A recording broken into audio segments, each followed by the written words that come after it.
It triggers me how the bottom of the circle for the attack and defense icons is cut off, but the top isn't. God, I didn't notice that. Thank you so much for ruining it. I always see this shit. It does my brain in. Ladies and gentlemen, hello and welcome to Unit Lost. I am Josh, and today, well, we're going to go over one of the best games of Overwatch that has ever happened, basically. The Stage 1 finals for the Overwatch League was phenomenal between the San Francisco Shock and Vancouver Titans, and we're going to be using it as an opportunity to learn all about the hero on your screen at the moment, Zarya. Zarya is one hell of a good hero to actually pick up and play, even in the upcoming meta. As long as Reinhardt exists in some form or another, Zarya is still going to be pretty darn solid. Now, Zarya isn't as simple as Reinhardt in that she doesn't have like, oh, well, we can talk about fire strikes and we can talk about this and that ability. No, everything as Zarya works as a single cohesive whole, and as you can see in the footage in the background, there's a lot going on all at once as we use, both of our shields in very specific ways. The target focus is very specific, whether you use left clicks or right clicks is very specific, and we're going to go over all of these things. When you should be bubbling, when you should be aggressive with bubbles, when you should be more passive with bubbles. Why are bubbles so important as well? Why are they such vital abilities in terms of what you can play? But if you do it right and if you do Zarya correctly, well, you can see both Zaryas in the start of this engagement both got their graviton surges within the first couple of percentage points of the fight breaking out. It was insane how quick they got it, and hopefully we can learn that too. Now we're going to get started with, well, getting started. Zarya is a very momentum-based hero, and it's all about her abilities in terms of getting her rolling. She needs to generate charge to generate damage to then generate ultimate, and so it all flows very nicely into each other. And as Sinatraa rolls out here, you can see he's going to use his bubble pretty much instantaneously, but he's not only got his own, he's also got the secondary bubble with him. You can see Brigitta's in front of him as well. She's going to be acting as the tip of the spear here, and honestly, the bubble usage at the start of these fights is not as crucial as you think. As long as it's going on someone who's taking some damage and is engaged in some way, and as long as they're not getting super focused down and playing sensibly, you're mostly using it as a launching point to get some ult charge.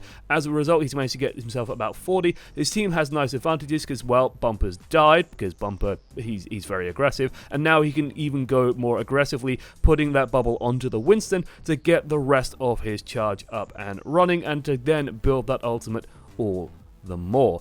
This is the crucial first thing I want you guys to focus on, is understand that you have a phase of building charge to then build ultimate early on in these fights. Now that we have charge, well, how do we use it? And a lot of that comes down to positioning, and this clip, well, quite nicely bleeds into another straight away, which shows that Sinatraa, he doesn't go with his team to the point. He actually stays split off from the rest of his tanks. If you look where he is, he's still relatively safe. He's got a good distance between himself and where the enemy team can come from, but he's actually staying aggressive. He wants to build the rest of that ultimate charge as quickly as possible, because honestly, he's ahead of the Zenyatta in terms of transcendence charge as well. So if you can get that up and running nicely, then that's great, but he needs to maintain that charge as much as possible.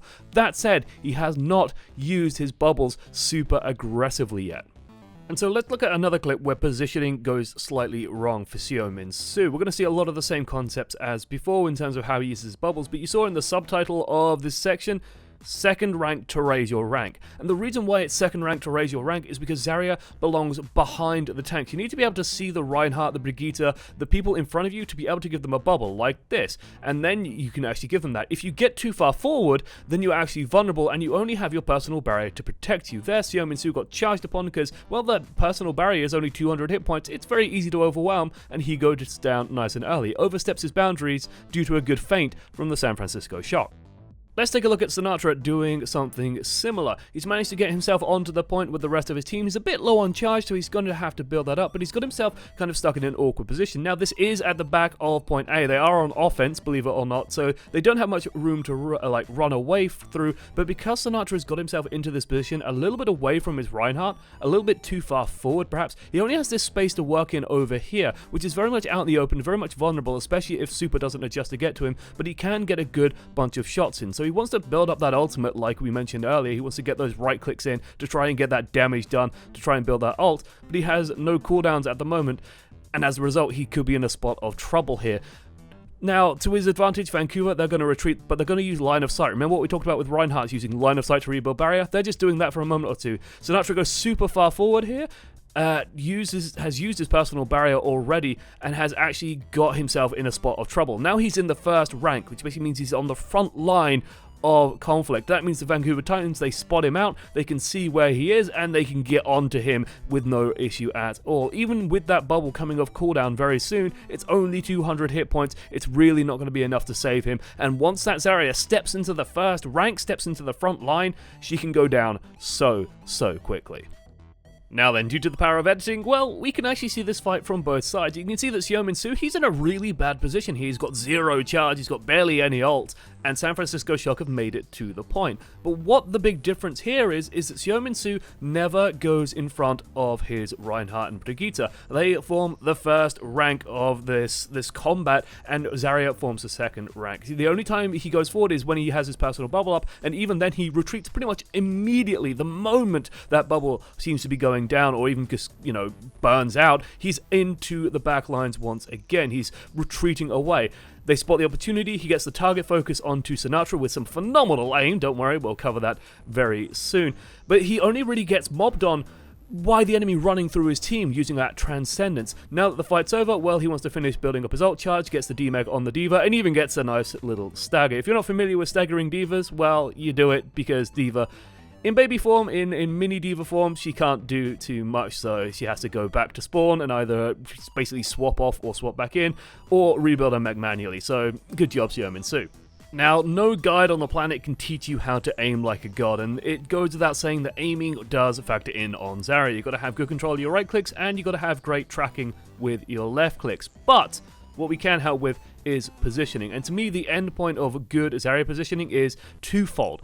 A, you need to be able to see as many of your teammates as possible, especially that front rank, especially the people who are going to be taking damage, your Reinhardts, Brigittas, people in the front lines. Of course, being able to see the back line if they're getting dived on or if they're in a dive meta, that's very important. But B, as you can see from Seominsoo up here, the second good tenet of Zarya positioning is to be untouchable yourself, especially in the GOATS meta, especially in the 3-3 meta. The ability for the enemy team to not engage reliably on you is huge.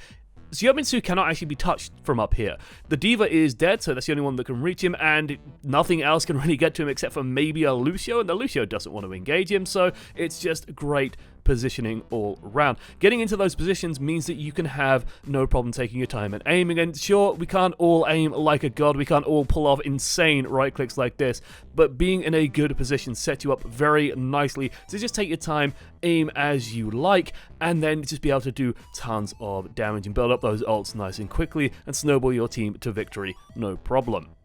So if you hear anyone talk about Zaryas and 3-3 meta, you're going to hear probably the words bubble management bubble up through a conversation at one point or another. It's a very important concept, but why is it so important? What's the big deal? Well, a bubble, or the projected barrier and self-barrier, are a 200 hit point life-saving tool that will keep someone alive for a second or two longer. In 3-3 meta especially, this is super important because you can then get Brig heals, Zen transcendences, sound barriers, all sorts. You've got to see Vancouver Titans in this clip. They go aggressive on to Super, but they instantly have to pull away because Super suddenly has all these safety nets come and save him. The bubble comes out, his Winston bubble comes out, I'm sure Brigitte's there as well, keeping an eye on him, everyone is there to protect him, and as a result, he stays alive, and actually San Francisco, they get a nice counter punch out of it. Once you have higher charge, you really want to be saving those projected barriers. You really want to be able to save them and actually use them to pull people out of the firing line. If they get stunned, if they get attacked, if the enemy runs onto them, you need those projected barriers to keep them alive. This is especially true, by the way, if they have a Roadhog on the enemy team. Just make sure you keep that bubble in your back pocket. Once you've got that charge, though, you need charge, because if you don't have charge, you can't generate ults and generate kills, then why are you even on the team? So, build up charge, then use your bubbles to keep people alive. So you've got yourself on a high charge, you've got yourself an ult, you've got yourself all sorts. Well, what happens next? Well, you just start destroying everybody. Zarya is literally a goddess of war in this game. She does so much damage, and you've got a beautiful clip in the background of Seominsoo demonstrating this fact. This fight is slowly burning down as San Francisco Shock desperately try and get on the point, and Seominsoo is just doing so much damage. There's sound barriers, there's defensive ults, there's lots and lots of people fighting, but because Zarya is on the point and continually fighting, they just cannot overwhelm her. She has too much damage in her back pocket, she's doing too much for the team, and as a result, they just cannot contest with her. Zarya is absolutely one of these heroes that will take over a game the more charged she is and the more she gets done. Of course, we haven't talked about one of the elephants in the room, I suppose, which is the graviton surge. So, let's talk about that. So you're all charged up, you're good to go, you got the graviton surge in your back pocket, and your entire team is just waiting for you to deploy it. You've got play of the game in your sights, and the enemy team is all standing on one location. You just go, well, yep, who gives a damn? Yeet! Oh wait, they have Janu on the other team, and he's just eating the grav, and now you feel really, really silly. Yeah. Let's not learn from that one. Let's actually talk about proper gravs. What does it look like when you do it right? The first step is to ask yourself, well, what can go wrong? What can stop your grav being effective? Things like divas, things like Zenyatta ultimates, things that will stop you actually turning those ults into kills. And one thing I will absolutely commend Seominsoo for is his awareness of the fight. We've got a bit of a brawl happening on the end of King's Row, and he's just trying to drill down and kill targets as best as he can. He wants to get that ultimate going as soon as possible, and as he hits about 70%, you notice that he spots out the diva who's vulnerable, and he just starts drilling her with all of that charge, gets rid of the diva, throws in the grav moments later, and as a result manages to scoop up the entire team. It's a beautiful thing to see, and it's countless times that Seominsoo does this, where he looks for where the diva is, he looks for what the enemy team's ults are, and then he throws the ultimate out. It doesn't always work out, mind, because there are other factors at play, but it definitely is a great way to set up the grav. And so you can see we've got a fresh clip in the background. Seominsoo is just building up a bit of charge. He almost has a grav available to him, and we're going to see this principle again, but we're going to see it in the chaos that is a fight from his perspective. But I want to just keep you in mind, keep your frame of thoughts around those things that can disrupt Zarya ultimates, those things that can actually stop you in specifics, the diva on the enemy team. He manages to just keep his cool. Oh look, we're caught in a grav. Oh, panic, panic, panic. Oh wait, there's the big exclamation mark that says, hey, diva's used your ult, and that's when he presses his button. Completely turns the fight, completely counters the momentum of the enemy team, and this is one of the things that I will highlight that pros use gravs for. It isn't just using the diva bomb combos. In fact, Vancouver Titans don't really use that combo much at all. They in fact use their gravs mostly to fish out enemy support ultimates in the 3-3 meta, and they also use it to reverse momentum. Sinatraa does this plenty himself as well. It's not all about winning the game, it's more about setting themselves up in the team fight into a winning position. The other thing I'll mention with gravs is the idea of a single target grab, which is the ability to just pull someone who's slightly out of position and keep them out of position even further. This can work for one person, it can work for two people, but it's a great way to just make sure all of your team focus down a single target, and if it's an important target, like a Reinhardt, then you can absolutely win a game with it. So let's take a look at this concept in action, pulling people out of positions using graviton surges. Vancouver Titans are actually on the back foot. They've just lost their main tank and their Lucio. They're getting chased down, but Super goes a bit too far. Transcendence comes online, and suddenly we see Seominsoo spring back, fires off the grav boldly onto Sinatraa, and gets the kill. Now, this looked a little bit like, huh, what happened? How did that happen? But it's actually much clearer if we go and look at Sinatra's perspective. So let's go and take a look at that, and you can see that, well, Sinatra's in a pretty rough position actually. He's on relatively low charge, doesn't have his ult available at the moment, but his team are going to start surging forward. He starts getting charged up, and now they can start playing aggressively. They use that transcendence and start charging forward. As a result, they scoop up one or two juicy kills and go, oh, well, they don't have a Lucio. They can't retreat. Let's follow, let's follow, let's follow, let's go. Sinatraa wants to get that ultimate up and running, but the moment that transcendence comes out from the opposite side, you can see, oh, we can't actually get away from this. We might be able to run out of it, but nope, Seominsoo pins them to the floor, and as a result, they get some kills. There are many different instances, there are many different kinds of gravs. I have many more clips, but unfortunately there's only so long that I can make a video go, so let's instead take a look at this. This is Vancouver Titans attacking on Rialto, where they set themselves a world record, and what we're going to try and do is bring everything together holistically. We're going to try and highlight all the things he's doing. So you can see Seominsoo's already used his barriers aggressively to build up that nice little bit of early charge. Again, taking position as well on high ground. It's harder for the enemy team to reach him. He's even doing nice little tricks using the right clicks to bounce him to a high ground place where the Reinhardt can't reach him, the enemy Zarya can't reach him. He can also get his own right clicks into a good position here. You can see where the main tank is. Notice he's still in that second rank. He's still behind Bumper as they go in for this aggressive play on Sinatraa. He's never overstepping. He's always making sure that that he can see where his teammates are, but he's also continually dealing damage to try and build up that charge. Even while his team's pushing the payload, he is forward trying to maintain his own charge and trying to build his ult that little bit faster. Now, back to grinding down the enemy Reinhardt. That's going to make his life easier going forward, and also just going to make the enemy team's life harder. Seominsoo uses his left click a hell of a lot throughout this series to just try and grind people down. Again, they instantaneously spot a vulnerability, they charge in on it as aggressively as possible, spot that the D.Va's gone, oh, the D.Va's gone, well now he knows that he can grab if he should need it, and he wants to get that charged up nice and quickly. He's putting up those right clicks, he spotted the enemy Transcendence as well, so now he can use it if he needs it. Notice he doesn't care, by the way, about Sinatra's bubble, because he's on 100 charge already. He knows that he can just grind through it and then kill Sinatraa immediately afterwards. He has that safety net. He knows that Transcendence is down from the enemy team as well, and his team have all the momentum. This is where Seominsoo wants to be, and this is where he wants to maintain that charge. He needs to go ahead and try and build it up and keep this momentum going, because if he lets it all burn down, then he's in trouble. So again, using that bubble when it's safe, when he knows that the Ryan isn't going to be aggressed on, just to stop the decay on that charge. He still has his own, he's now got all of them off cooldown, and he has his grav available, but he's still being cautious. He's got to keep an eye on where that D.Va is.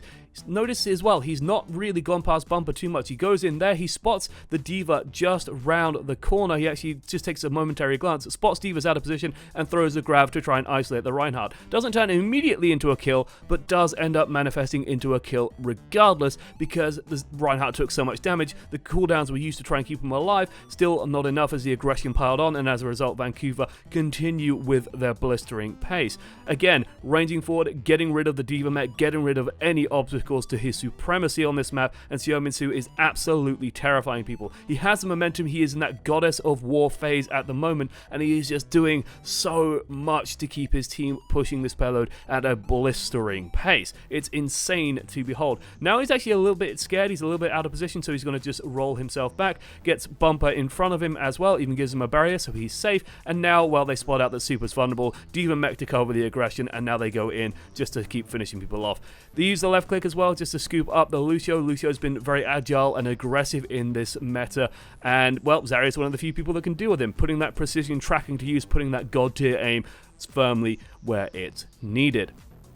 Now then, he has his Graviton Surge. He does have to worry about the Zenyatta, but notice he's not just going to yeet it. Well, actually, he kind of does just yeet it, but he yeets it after spotting the enemy D.Va's defense matrix goes down. There is that 2-second cooldown now as D.Va runs out of her defense matrix, where if you see it come up and then you see it drop down, you can immediately throw it. Notice he doesn't lob it far, he throws it at the ground as well, traps the enemy Reinhardt, and that turns into kills for his team. It's a blistering pace, and it's done on the back of some incredible Zarya play. Naturally, I didn't have time to cover absolutely everything in this series. There's like 6 hours of footage between the two Zaryas, so there's tons of instances where they both do incredible jobs. But at the end of the day, if you focus on refining your own play, if you focus on making sure that you are constantly building a charge, if you're constantly building ult charge, if you're making sure you can protect your teammates, you can't go far wrong with the Russian lifting queen. So let me know who you want to see next, what hero you want to look at next. We've got a brand new shiny meta, hopefully, as well, so maybe we can actually look at some DPS heroes. I'm kind of excited for that. I'm really excited for that. Alright guys, thank you for watching to the end. I have been Josh's one voice amongst many. Make sure you hit that sub button if you haven't already, and ding the bell as well if you want to be notified when videos go live. This has been a look at Zarya's in the Overwatch League, and I hope to see you next time. Toodles.